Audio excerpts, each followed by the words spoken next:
So tier 8 has long been my favorite tier in World of Warships. Some of my favorite ships in this entire game are at tier 8.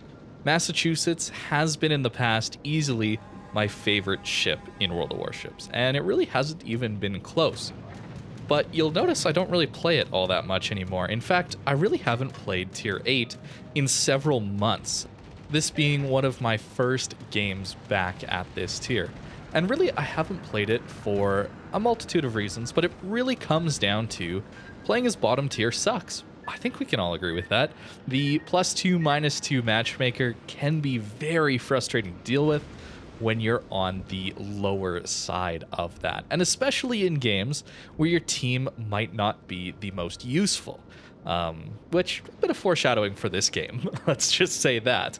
But that's really what it comes down to. I think there's a real problem with World of Warships that is the +2, -2 matchmaker. And I think this game could be so much more interesting and enjoyable to play at these mid tiers when you're only facing the +1, -1 matchmaker. I would love to see that changed, but I really don't believe Wargaming will change that since, well, we haven't really seen that in World of Tanks, and that game's been out much longer than this one. So I don't see that changing anytime soon, which is unfortunate, because I really do think the meta at an all tier 8 matchmaker is the best possible balance that World of Warships has.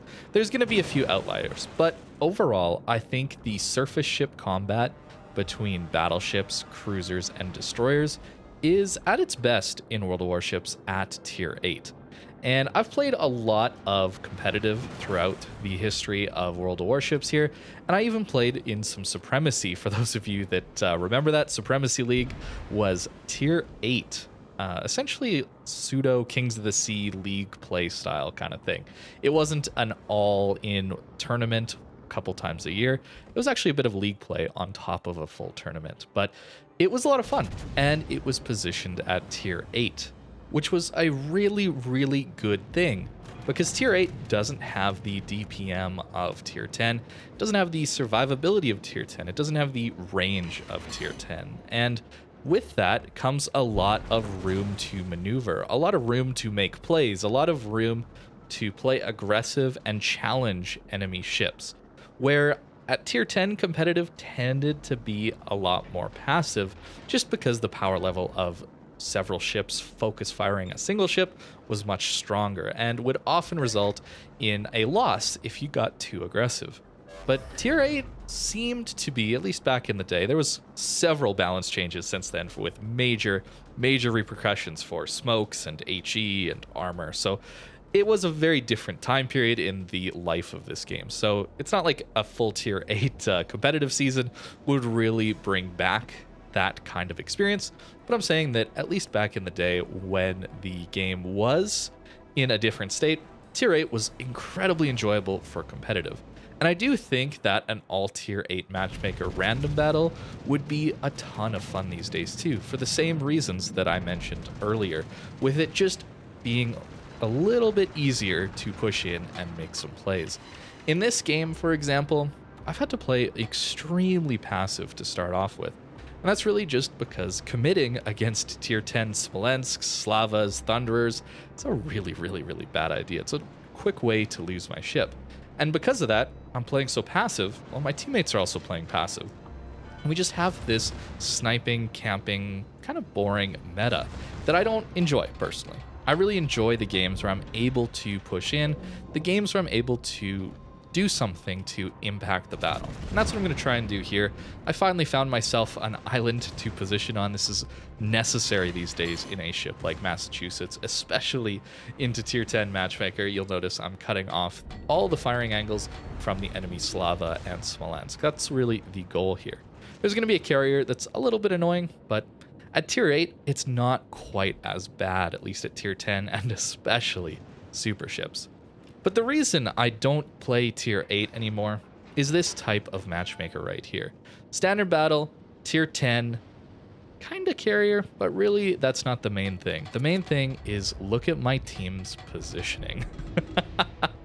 We have 2 of our destroyers in the enemy spawn, and the rest of our team is in our spawn running away. And that is just frustrating. That is a really frustrating experience for someone like me. I really do want to win games. I am a somewhat competitive person, and even in random battles where it really doesn't matter, I still want to try and win. And it's very frustrating to try and do that as a bottom tier ship when most of my top tier friendly ships are camping way far away from the objectives. And that's really frustrating for me. And that's the main reason I don't play tier 8 right there. I want to avoid as much frustration as possible since video games, in my opinion, should be fun. They should be enjoyable. They're a hobby after all, right? And I do think that a hobby should be fun overall. So playing a bottom tier ship, trying to carry camping top tier ships to victory is very frustrating for me. And that's why I really don't play tier 8 anymore, because I find this type of matchmaker to happen most of the time. Not all the time. There are opportunities to certainly play against tier 6s, even just my own tier 8. But even playing a tier 6 into a tier 8 is just as bad as tier 8 into tier 10.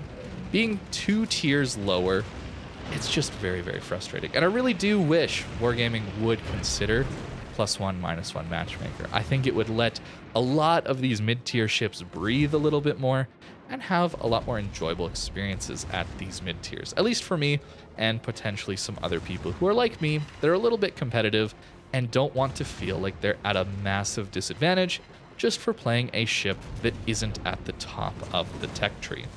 And while my motivations for this are very selfish in the pure goal of having a more enjoyable gaming experience for myself, I do think it would also help out new players. I think that having the ability to play against ships that are better balanced around each other, as in +1, -1, is generally going to be more balanced than +2, -2, would help a lot of the new player experience. There's a lot of things that could be done there as well, like, for example, removing 2 carrier games per team at mid-tiers.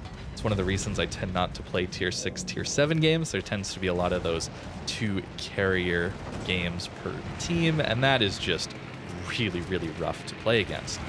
And I don't want this to sound like, oh, all I do is just complain. I'm really bringing this up because I want to enjoy this game. And I do really enjoy World of Warships still. I wouldn't be playing it if I didn't enjoy it. I just want to fully enjoy some of those older ships that I used to love playing so much that I don't play anymore these days. I do find that at tier 10, matches can get a little bit stale. And when I do want to play something else, I'd love to go click on some of these mid to high tier ships that I really enjoy playing so much and not feel like I'm instantly putting myself at a disadvantage just for wanting to play something that isn't a tier 10. So let me know in the comments down below what you would like to see out of World of Warships, or at least how you go about having fun in the mid tiers of this game. I really would like to know what you guys' strategies are, since I would like to learn to love these mid-tier ships again, but as far as myself, I'm probably going to just keep playing the tier 10s, these super ships, top of the tech tree kind of thing, so I don't have to deal with matches like this. These are still going to happen where I'm left all alone at the front trying to carry out a game for my team, but at least I might be the top tier ship instead of the bottom tier ship, and it might go just a little bit better than this one did. So that's kind of my thoughts on why tier 8 kind of sucks these days, why mid-tier kind of isn't something I enjoy. And yeah, let me know what you think in the comments down below. I'd really love to hear your perspective on this. So thank you very much for watching, and I hope you have a great rest of your day.